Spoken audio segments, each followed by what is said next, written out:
Hello, everybody, and welcome to this conversation that we are about to have with GRAVIS. I have several guests with me today. First, I have Prakash Tyagi, who is the Executive Director of Gramin Vikas Vigyan Samiti, also known as GRAVIS. Namaste, Prakash. Namaste. Glad to have you here. It is 7 p.m. out there in Jodhpur, India, right now. And we are recording this in an early morning in our office back in Greenville, South Carolina. I also have Amy with me, who is going to be our technical coordinator to make sure that everything goes well in the recording of this conversation. So, Prakash, why don't you share with us the program that Dining for Women will be funding for Gravis? Hello, everyone. I'm very pleased to be on this conversation today. Thank you for giving me this opportunity to talk to you. My name is Prakash Tyagi, as introduced. I lead an organization by the name of GRAVIS in India. GRAVIS is a non-governmental, not-for-profit organization. And let me tell the story that GRAVIS has in itself. GRAVIS is an organization which was founded by my mother, an activist who deeply believes in women and girls' rights. About 35 years ago, this organization was established in one of the most poor settings of India, the Thar Desert, which is a very arid region in the state of Rajasthan. People live under great poverty, food insecurity, water insecurity, and lack of healthcare services in this area. Out of all people who are living in the Thar Desert, women and girls are the ones who suffer the most because they are culturally, socially isolated. They do not have the educational status that men enjoy. They suffer with health issues. The healthcare services are extremely limited. And on top of everything, they have to do a lot of physical work, including water fetching, drudgery. So in this kind of a scene, Gravis started its journey 35 years ago. Gravis primarily focuses on three programmatic components. One is on rural livelihoods that deals with drought mitigation, climate change. The second part of our work is focused on community health. And thirdly, we do interventions focused on primary education with a strong focus on bringing girls to schools. Within our health work, which is integral to our overall holistic approach, we have a number of interventions focusing on women and girls. We run a fully equipped hospital with full-fledged services that provides primary and secondary level medical care to people who come to our hospital.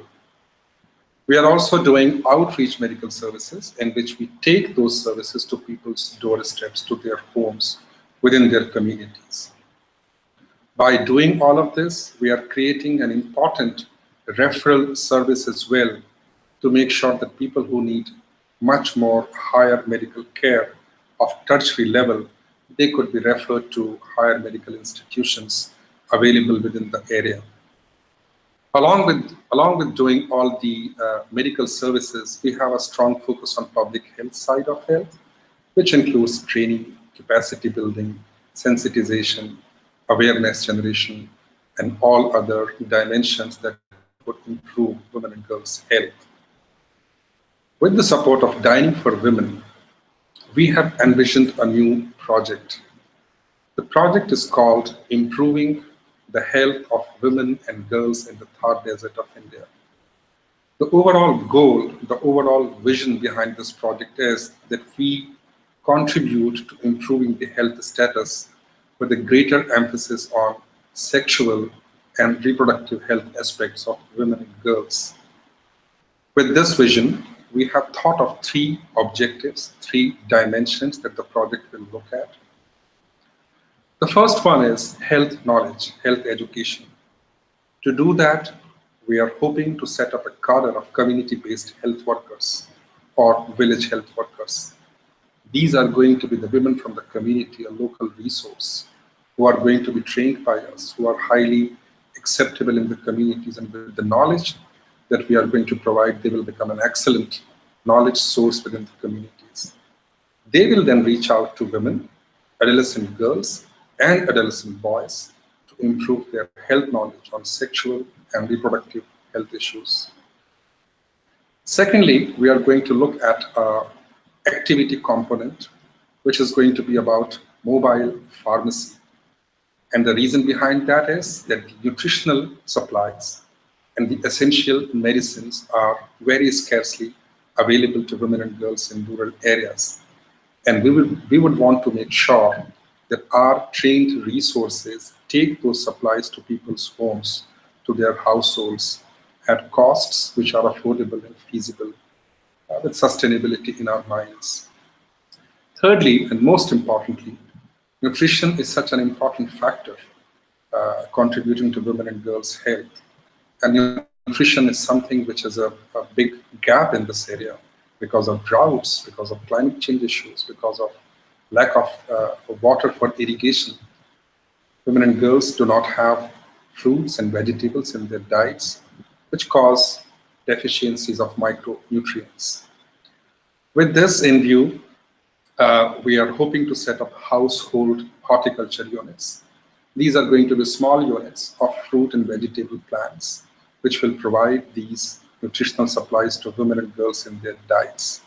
Their diets will become more holistic, more adequate, which will improve their health status.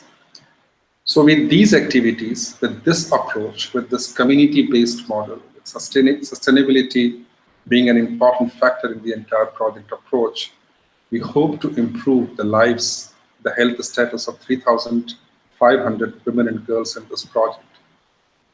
We are about to launch this project. We are hoping that this will contribute to our learning from the past, but we are also hoping that it will create a new model which is going to very strongly focus on women, girls' health and their sexual and reproductive health status. We are also hopeful that the learning of this project will not only benefit us and our communities, but we are also hopeful that we will be able to share the findings, the learning with the community that Dining for Women works with a view that probably the learning could be replicable in other parts where women and girls are living with similar health problems. Thank you very much for giving me this opportunity to speak, to share about our vision, our project that we are going to take up. I'm happy to respond to any questions or comments. It is great to be here. Thank you. Mhm. Prakash, thank you so much for bringing to life your mother's vision and all the work that Gravis is doing. So I wonder if you could paint a picture for all of us out here. What a typical family would be like. How many members are in the family? What is the typical life of a woman and girl in the communities that you're working with? Yes, thanks for your question. The families in the Thar Desert, in the rural areas, live under great poverty. A typical size in terms of members in a household would be anywhere between 8 and 10 to 12. And about half of them are women and girls in the family. The families are typically multi-generational, and so therefore people of different generations live together. Women and girls in these families have to work very hard. Daily life is a struggle for them to do household work, as well as water, which is such a big problem in the Thar Desert. And women and girls have to walk many miles every day in search of water to bring water to the family for cooking and for drinking and for other purposes. Educational status of women and girls is dismal because they have not received the opportunities to go to the schools. The girls of today's generation, they are going to the schools, but that also is happening very slowly. So therefore, most of them are either very less qualified or are completely illiterate. Amidst all of this, health and nutrition status is a severe challenge for women and girls. They have nutritional deficiencies. They suffer with a lot of communicable diseases, which is always a big public health challenge in rural India. Diseases like malaria and tuberculosis, but also non-communicable diseases linked with nutrition, nutritional deficiencies, and lifestyle issues. So overall, it's a very challenging life for women and girls. Large number of our beneficiaries are women and girls who live in these conditions. Mhm. So, in the project, one of the aspects that Dining for Women is funding is you mentioned the household horticulture. Now, the state of Rajasthan in India has been dealing with droughts and lack of rain and water issues, water security issues. And I know that Rajasthan has also evolved into having some very indigenous way of doing rainforest harvesting and things like that. So, how do you expect these communities who live in these conditions to be successful in this household horticulture? Yes, the Thar Desert, which is in the state of Rajasthan, is the most densely populated desert ecosystem in the world.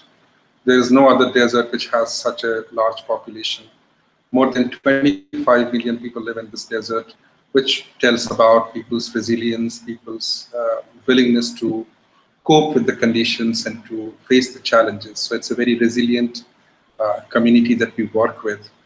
Having said that, the desert is prone to droughts. Droughts are very frequent, causing severe food shortages and water shortages. Rainfall is very limited, and one of our focuses is to make sure that every drop of rain that falls is utilized to its best possible use. So we store all the rainwater through our activities for drinking as well as for irrigation. When it comes to irrigation, horticulture is an important part of our activities because we absolutely realize that fruits and vegetables are such an integral part of people's diets, which is something which is easily available in high-income countries where women and girls have much more healthier lives. But the women and girls can't access those things in these conditions.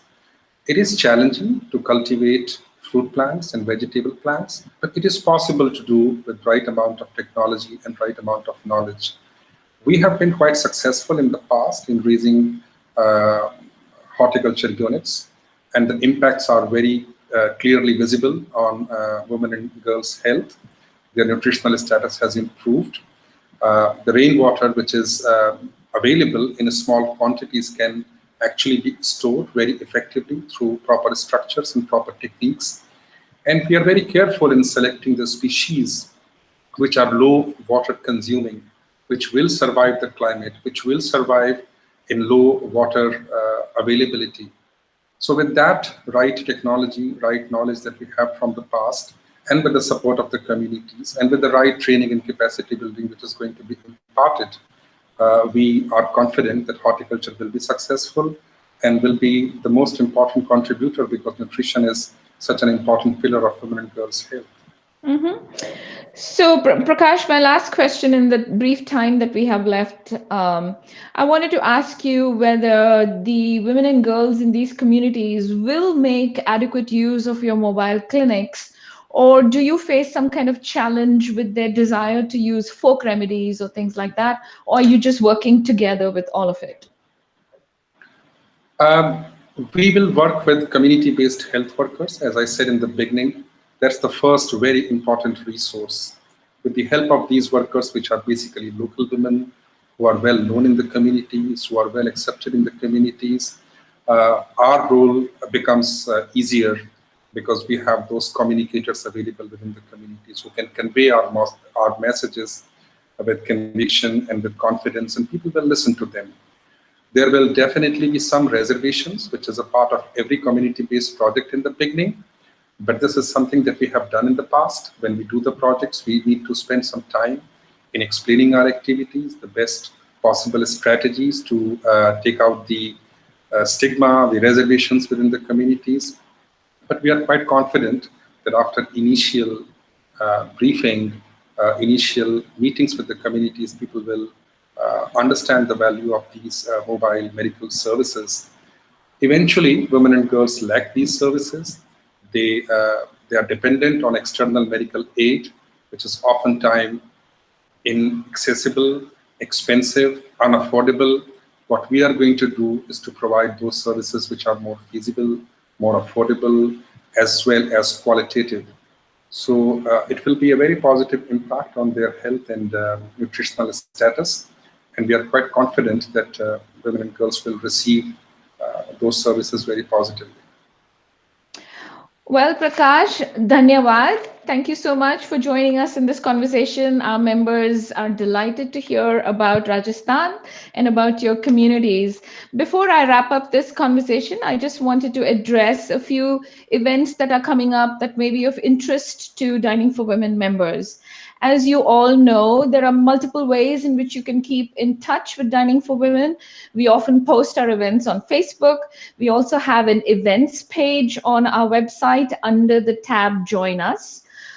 If you have missed reading a newsletter, you can find our newsletters that are archived also under the tab Join Us on our website. I wanted to make you aware of an event that is occurring in March 2019. And this is, I hope all of you can see this. The event is called CSW 63, or the Commission on the Status of Women. The events will be in March 11th to the 22nd of 2019. CSW 63 stands for the 63rd session on the Commission on the Status of Women. A lot of government delegations from around the world come in, and they would be inside the United Nations discussing topics that are related to gender inequality, poverty alleviation for everybody around the world. In addition, there are about 6,000 nonprofits from around the world that also come to New York City for those 2 weeks. Dining for Women is hoping to participate in the parallel events, which all the NGOs are part of. And these would be free events and they would occur all around New York City. When our panel presentation is accepted, by the organizers of CSW 63, we will let all our members know so that you can stay tuned, or perhaps you can be present in New York City to be part of the whole thing. At this point, we have taken enough of your time, and so I'm going to say thank you and for listening in, and see you next time. Bye-bye.